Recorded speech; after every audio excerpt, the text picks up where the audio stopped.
കൂടുതൽ വാർത്തകളും വീഡിയോകളും കാണാൻ ഈ ചാനൽ സബ്സ്ക്രൈബ് ചെയ്യുക. കൂടെ ബെൽ ബട്ടൺ അമർത്തുക. നമസ്കാരം. ഏഷ്യാനെറ്റ് ടിവിയുടെ എപ്പിസോഡിലേക്ക് എല്ലാ മനഃപ്രേക്ഷകർക്കും ഹൃദയം നിറഞ്ഞ സ്വാഗതം. ഇന്നത്തെ നമ്മുടെ വിഷയം, നിങ്ങൾ നടക്കുമെന്ന് നിശ്ചയിച്ച കാര്യങ്ങൾ മാറിപ്പോകുന്നെങ്കിൽ കാരണം ഇതാകാം തീർച്ച. അപ്പം നമ്മൾ ഓരോ കാര്യങ്ങൾ ഓരോ ദിവസം നിശ്ചയിക്കും അല്ലേ. ഇന്ന ദിവസം ഇന്നവരെ കാണണം, ഇന്ന ദിവസം ഇന്ന ഓഫീസിൽ പോയി ഇന്ന കാര്യങ്ങൾ ചെയ്യണം. അപ്പം അങ്ങനെ ഓരോ ദിവസം ഇപ്പോൾ ഒരു കുട്ടിക്കാണെങ്കിൽ ഇന്ന ദിവസം പോയി പരീക്ഷ എഴുതുന്ന സമയത്ത് പരീക്ഷ എഴുതണം, എത്ര സമയത്ത് ഇറങ്ങണം, ഇത്ര സമയത്ത് പരീക്ഷ എഴുതണം, പരീക്ഷ എഴുതി വിജയിക്കണം. ചിലർക്കാണ് വസ്തു വിൽക്കണം, ചിലർക്ക് വിവാഹം നടക്കണം, ചിലർക്ക് ഇന്ന ദിവസം വിവാഹ നിശ്ചയം നടക്കണം, ചിലർക്ക് കരാർ എഴുതണം. അങ്ങനെ പല കാര്യങ്ങൾ ഓരോ ദിവസവും ആൾക്കാർ നിശ്ചയിച്ച് വെക്കാറുണ്ട് അല്ലേ.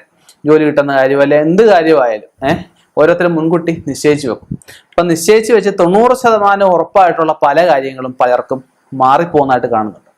ഇപ്പൊ എൻ്റെ അടുത്ത് ഈയൊരു പ്രശ്നം നോക്കാൻ വന്നൊരു കുട്ടി ഭയങ്കരമായിട്ട് ബ്രില്യൻ്റ് കുട്ടിയാണ്. കുട്ടി BCA പഠിച്ചാണ്. BCA പഠിച്ചിട്ട് കുട്ടി വലിയ ടെക്നോ പാർക്കിനുള്ള വലിയ ഒരു സ്ഥാപനത്തിലേക്ക് ടെസ്റ്റ് എഴുതി.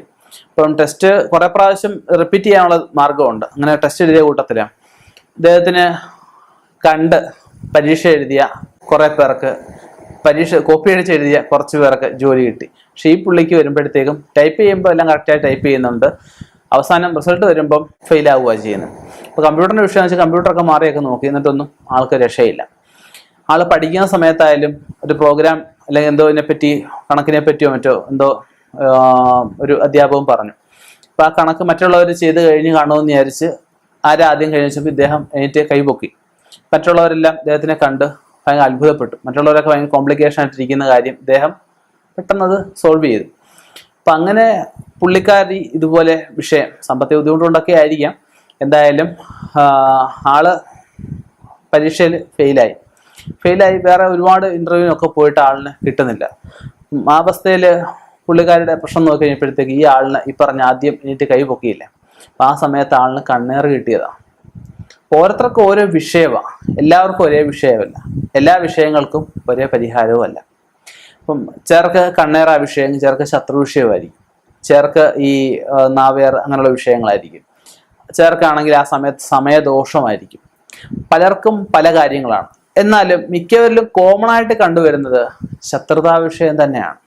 കാരണം നമ്മൾ ഒരു നല്ല കാര്യം ചെയ്യാൻ പോവുക, നല്ല കാര്യം ചെയ്യാൻ പോകുമ്പോൾ പഴയ കാലത്തൊക്കെ നിങ്ങൾ കണ്ടില്ലേ, മുനിമാരൊക്കെ തപസ് ചെയ്യുമ്പോൾ ഒരുപാട് പേര് തപസ് മുടക്കാനായിട്ട് വരും അല്ലേ. അവരെയൊക്കെ എന്താ വിളിക്കുക? രാക്ഷസന്മാരെന്ന് വിളിക്കും, അല്ലെ രാക്ഷസ സ്വഭാവമുള്ളവരെന്ന് വിളിക്കും അല്ലേ. അപ്പൊ അങ്ങനെ നമ്മുടെ ഒരു നല്ല കാര്യം നമ്മുടെ ജീവിതത്തിൽ മറ്റാർക്കൊരു ഉപകാരം, ഒരു ഉപദ്രവമായിട്ടുള്ള കാര്യം, മറ്റൊരാൾക്കൊരു ഉപദ്രവം ഇല്ലാത്തതും നമ്മുടെ കുടുംബത്തിൽ നമുക്ക് ഒരു യശസ് വരുന്ന, ഒരു ഐശ്വര്യം വരുന്ന ഒരു കാര്യം നമ്മൾ ചെയ്യാൻ പോകുമ്പോൾ തടസ്സം സൃഷ്ടിക്കുന്നവരെയാണ് ഈ പറഞ്ഞ ശത്രുക്കൾ എന്ന് പറയുന്നത്. ഒരാൾക്കൊരു ശത്രുദോഷം വരുന്നു എന്ന അവസ്ഥയിൽ നമ്മൾ തന്നെയാണ് ശത്രു. നമുക്കൊരു ബോധമണ്ഡലമുണ്ട് അല്ലേ. നമ്മളെ ചില വിവരം കെട്ട പ്രവർത്തികളൊക്കെ ചെയ്യുന്ന ആൾക്കാർ എന്ത് പറയും? ബോധമില്ലാത്തവർ എന്ന് വിളിക്കും. അപ്പം നമ്മുടെ ബോധമണ്ഡലത്തിൽ നമ്മൾ ചെയ്യേണ്ടതും ചെയ്യാൻ പാടില്ലാത്ത ഒരുപാട് കാര്യങ്ങൾ നമുക്കുണ്ട്. അപ്പം നമ്മളെ അത് ചെയ്യിപ്പിക്കുന്ന ആരാ? ഈശ്വരൻ്റെ കയ്യിലെ കളിപ്പാവകളാണ് നമ്മൾ. ഈശ്വരൻ വലിക്കുന്ന ചരടിനനുസരിച്ചാണ് നമ്മൾ നീങ്ങുന്നത്. അപ്പം കറക്റ്റായിട്ട് നല്ല രീതിയിൽ മുന്നോട്ട് പോകണം എന്ത് വേണം? ഈശ്വരാനുഗ്രഹം വേണം. ഈശ്വരാനുഗ്രഹം ഇല്ലെങ്കിൽ പറ്റത്തില്ല. അപ്പം അങ്ങനെ നമ്മുടെ ബോധമണ്ഡലത്തിൽ നമുക്ക് അനുയോജ്യമായിട്ടുള്ള, നമുക്ക് പോയാൽ സാധിക്കുന്ന കാര്യങ്ങൾ മാത്രമായി നമ്മൾ ചിന്തിക്കുന്നത്. ഈശ്വരാനുഗ്രഹത്തോടെ, ദൈവപ്രാർത്ഥനയോടെ, ഭഗവാൻ അടുത്തുള്ള ക്ഷേത്രങ്ങളിലൊക്കെ പോയി നമ്മൾ ചെയ്യേണ്ട കാര്യങ്ങളിൽ ഒരു കുറവുകളും പിഴവുകളും വരാതെ നമ്മൾ ചെയ്ത് മുന്നോട്ട് പോകും.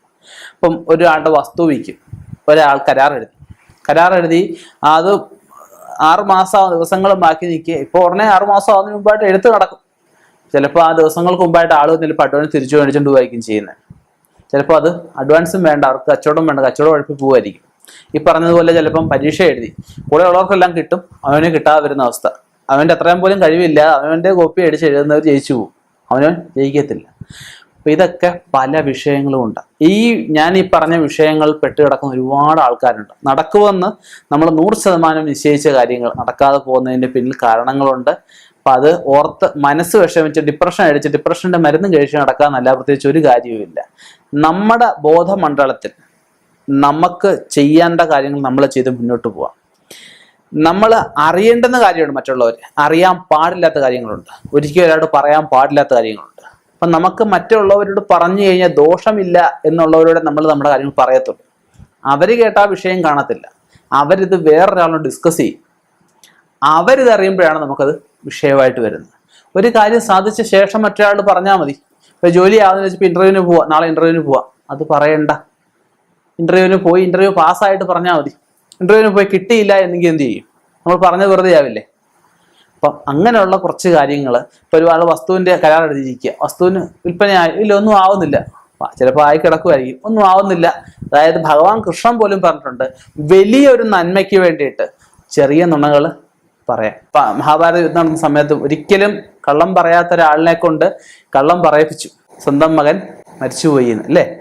അപ്പൊ എന്ന് പറയുന്നത് പോലെ വലിയൊരു നന്മയ്ക്ക് വേണ്ടിയിട്ടാണ്, ദുഷ്ടന്മാരെ നിഗ്രഹിക്കാൻ വേണ്ടിയിട്ടാണ്. അപ്പൊ അങ്ങനെ വലിയൊരു നന്മയ്ക്ക് വേണ്ടി നമുക്ക് ചെറിയ നുണകൾ ആവാം. എന്നുള്ള പറയുന്നതിൽ പ്രോത്സാഹിപ്പിക്കുകയല്ല. അപ്പം നമുക്ക് ഉപദ്രവമില്ലാത്ത, മറ്റൊരാൾക്ക് ദോഷമില്ലാത്ത നുണകൾ ചെറുത് പറയാം, അതിൽ തെറ്റില്ല.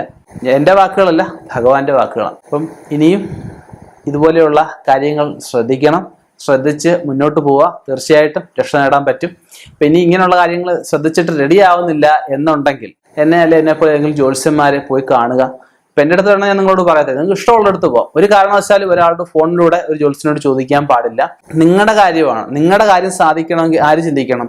നിങ്ങൾ തന്നെ രക്ഷപ്പെടണമെങ്കിൽ നിങ്ങൾ തന്നെ ചിന്തിച്ചെങ്കിലേ പറ്റത്തുള്ളൂ. മറ്റൊരാൾ ചിന്തിക്കൂ, നിങ്ങൾക്കൊരു ദോഷമാണ്, അപ്പുറത്തുള്ള ഒരാളെ നിങ്ങൾ ഗുണപ്പെട്ടോണെന്ന് വിചാരിക്കൂ? ഒരിക്കലും വിചാരിക്കത്തില്ല. അപ്പം നിങ്ങൾ രക്ഷപ്പെടണം രീതിയിൽ തികഞ്ഞ ആത്മാർത്ഥത, നിങ്ങൾക്ക് നിങ്ങളുടെ ആത്മാർത്ഥത വേണം.